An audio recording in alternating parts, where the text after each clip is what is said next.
What's up, guys? Peter Von Panda here. Hey, I've got to make a little video for you because I just walked out of the movie Red Sparrow starring Jennifer Lawrence, and I gotta tell you, I'm gonna save you some friggin' money here.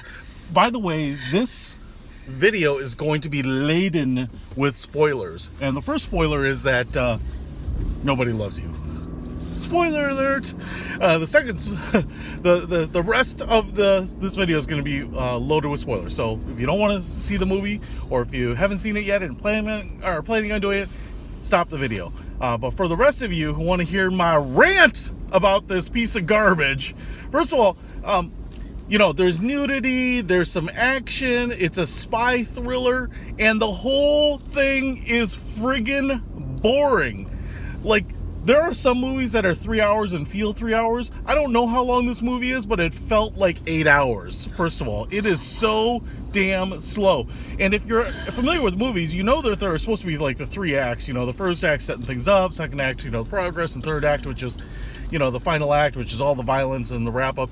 I have no idea where the acts ended because they were all like the first act, boring, drawn out, totally overdone, like nonsensical crapola. Okay, and let me start just right off the top of my head. Like, I have literally just walked out of this movie, and here is just the idiotic things that I can recall right off the top of my head. First of all, so she ends up being a double agent, and turns in someone she knows as a mole in the Russian government.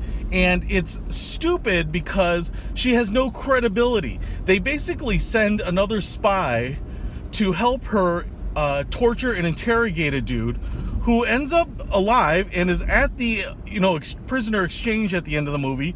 So clearly the assassin they send with her is killed by her and him, and yet somehow they just take her word that they got the mole's name. Like, if I were the Russian government, I'd be like, well, that's weird that the guy we sent you to interrogate is still alive. He's actually doing fine, and the guy who went with you has died suspiciously. But I guess you got the name. I guess so. We'll take your word for it. So that doesn't make any sense.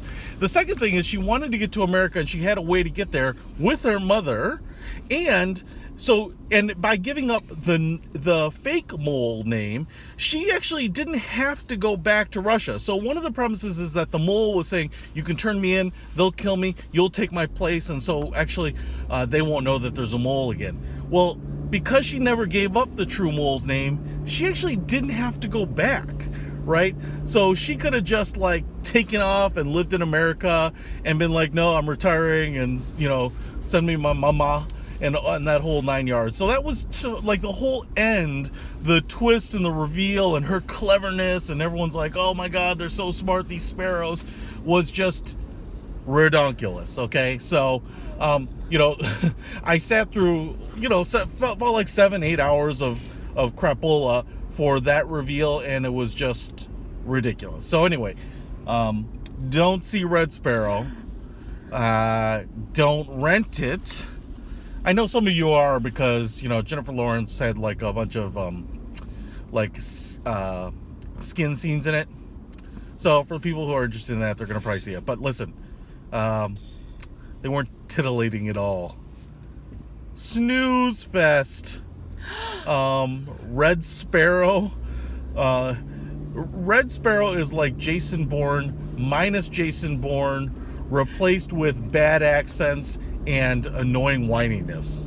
So if that sounds good to you, check it out. Peter Von Panda out.